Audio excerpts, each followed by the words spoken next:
Hello and welcome to the Ruth McFit podcast. I am your host, Ruth. I am founder of Ruth McFit, where we're all about making changes that work with your life and not against it. You see, around here, it's all about sustainable change and feeling strong, confident, and amazing in midlife and beyond. So go and grab a cuppa and join me in my virtual living room for real and honest chats about midlife, health and fitness, mindset, and everything in between. Let's make midlife the best chapter yet. I'm back in my natural habitat in my office after a wonderful trip away to Canada. I got back a couple of days ago and I'm feeling pretty human, actually, maybe recharged after a lovely stay with a friend. And I'm going to start with a question because you know I love to start with a question. Have you ever looked down and realised that your plate is empty and you'd barely tasted the food, or perhaps that you've been standing in the kitchen picking at leftovers while doing 5 other things at once? Or if you're like me, maybe it's that you're baking and without even realising it, you've ingested some of the mixture. I do love a bit of cake mixture. Anyway, you're not alone. These things happen all the time. And today we're going to be diving into something that can genuinely change your relationship with food without you having to overhaul what's on your plate. It's all about mindful eating and how a few small shifts, like where you eat, how you eat, and what's around you when you eat, can make a massive difference. This is actually something that we're doing in our community at the moment. We've got the No Crap Cake Challenge happening, which is all about being more mindful, making more space to say yes to the things we love by saying no to the things that we don't even enjoy that much. It's a motto that we can live by. So let's start by talking about what mindful eating actually is. Mindful eating means being present with your food. It's about paying attention to how hungry you are, how the food tastes, and noticing when you're starting to feel full. It's not about being perfect or chewing every bite like 30 times. It's about slowing down enough to notice. And this is very powerful for us in midlife because hormones do fluctuate. We might find ourselves snacking more, feeling more emotionally attached to food, or eating out of habit or exhaustion. And being more aware can help you catch those moments and choose differently.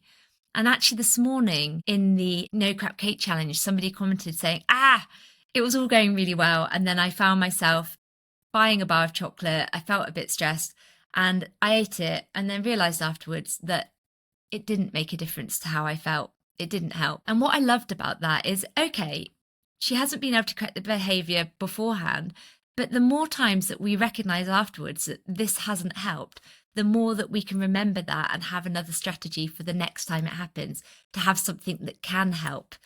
So I do think that we often think we've not done very well, but actually the fact that we're noticing and aware is a win in itself. Let's talk about the science for a moment though, because I do love to look at the studies.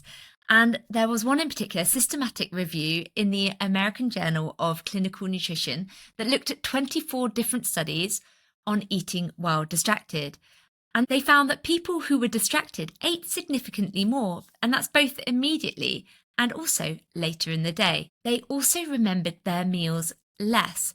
And that last part is fascinating because memory actually plays a role in satiety. If your brain doesn't remember that you ate, it's more likely to tell you you're hungry again sooner.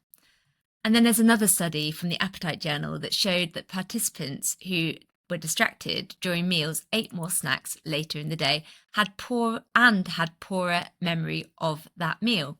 So distraction isn't just a mental issue. It has a physiological impact too. So in short, if you're eating while standing up on your phone in front of the telly, your body might not even register that the meal happened. And that's where your environment and your space can really come into play. One of my lovely clients said in a check-in recently, I'm going to read one of her wins. She said, I've also cleared the dining table at home and added some flowers and a nice table runner to make it nicer to eat at. So we've eaten at the table more rather than just the breakfast bar or the sofa. It is a small change, but it's got a big ripple effect. It made her want to sit down and eat properly. She felt more satisfied and didn't pick as much afterwards. Now, our surroundings do cue our habits, and if our dining table is covered in washing and you're always eating on the sofa, your brain links eating with distraction and not satisfaction. So, obviously, I want to make sure that you have some practical tips that you can start using straight away. So, the first one is setting personal conditions. You might say to yourself, I'm not someone who eats standing up, or I never eat on the go, or with alcohol, one that I use myself is never as a reaction to stress. Setting these conditions can help us create that pause, give us enough time to actually ask if it's what we want. If it's eating while we're standing up, for example, we're going to then have to go and find somewhere to sit down before we have it. We've created that pause. We're also going to be more aware of what we're about to do. And then sitting at a table, make it inviting. Clear the washing off the table. Make sure that that's not around. Place a flower there. Have a placemat, a candle. Lay the table with your knife and fork, whatever it is that makes you want to be there. Get your family and your partner on board with this. See if you can make it so that mealtimes feel special. One thing that we do in our family that you might go, that is a distraction, Ruth, but actually it's really worked in slowing us down because we were guilty of eating a little too quickly, if I'm honest, and that is playing games at dinner. We have simple games that don't take a lot of thinking. The main one that we've been playing is one called Dungeon Mayhem. Highly recommend it if you've got kids, 8 years plus, as a good one to play. What it does is we're eating, and then when it gets to your go, you naturally have to stop. It also makes dinner one of the highlights of our day because it's time that we sit together and we play this game together. And another way of slowing down could be that you just pop your fork down between mouthfuls of food. So we're doing it by playing the game, we're popping our fork down, but you might just make that the condition. Take one bite and then put it down. It used to be that you were told to chew your food a certain number of times. The studies on this have kind of changed. The research has changed because I don't know about you, but if you've ever tried to chew food that doesn't take much chewing so many times, it feels really weird. And actually the advice for slowing down in that way now is to eat food that needs chewing more. And I don't mean like toffees. I'm talking about mainly whole foods, so things that you actually have to chew. So that could be veg, fruit, meat, all of these things are going to take a bit of work. So you can't just shovel it in. You could also take photos of your food. In our app, you don't just have to track your food. There is an opportunity or an area where you can just log your food, either in writing or by adding photos. Now, it's not because you want to put these all over Instagram. It is just a useful tool of creating that awareness of everything that you're eating in a day. If you have to take a picture of it, it might be that you decide, actually, I'm not sure I want that anymore. This isn't what I want. You won't want to do it forever. And in fact, I've had so many clients in the past that have done this, and then it gets to a point where they're taking pictures of empty plates. But it is useful for awareness and slowing you down. And a strategy that we're going to be using soon in our No Crap Cake Challenge is rating our hunger before we're eating, asking yourself, am I physically hungry? It could be that you put this on a scale of 1 to 10, like where on that scale are you of hunger? Ideally, you don't want to be going into your meal at a 10 because it's hard to be mindful when you're starving. Ideally, you're going to be starting to eat your meal at maybe a 7 or an 8 and then finishing eating at about a 3. Again, not getting to the point where you're over full. And this is all going to be so much easier to do when we focused on our meals and the nutrients in our meals. Often we are finding it hard to be mindful because we're not eating enough at our meals. And I don't just mean calories here, I mean the nutrients in our meals too. Eating meals with plenty of protein, plenty of fibre, fruit, veg, so on will keep us fuller for longer, which will help us be more mindful. When we're snacking all day, we're never really feeling full. And I experienced this when I was traveling home from Canada, and I got off the plane and I had to get the train home, and I hadn't really eaten properly. I had some snacks in my bag, so I had a snack. It didn't really fill me up. So then I end up being hungry again a little bit later, so I have another snack. And it's not a nice feeling because you don't really know where you are with food and you know that you're never full. So eating meals that have you feeling fuller is going to likely, or more than likely, help you avoid snacking later in the day, and then making sure that those have plenty of nutrients in them. is going to help you feel fuller as well. Obviously, I don't want you to feel like you've got to try all of those straight away, because that would be pretty overwhelming. But it might be that you pick one or two of them at first and focus on not overhauling your whole diet, because that's not the point of this. It's just making you more aware. And eating in this way, being more mindful, can help us with that emotional eating as well. If we can pause long enough to ask ourselves why we're feeling the way we're feeling, we're creating that gap between that impulse and that action, that habit loop that we can get into. And it might be that you're not hungry. Maybe you are just feeling overwhelmed. Maybe you need a rest, or you want to chat to a friend or go for a walk. It's about thinking it if there's things that will have you feeling better for longer. Like the lady I mentioned at the beginning, who in the forum had said that she'd reached for chocolate and actually realized it didn't make her feel better afterwards. Then it's a good idea to see if there's something that would. And actually, movement is something that can really boost our mood, but it doesn't always have to be very much at all. I know I told the story of my son who was feeling a bit blah, and I said, right, get up, do 20 high knees, 10 squats and 10 worktop press ups and see how you feel. And it completely changed how he was feeling.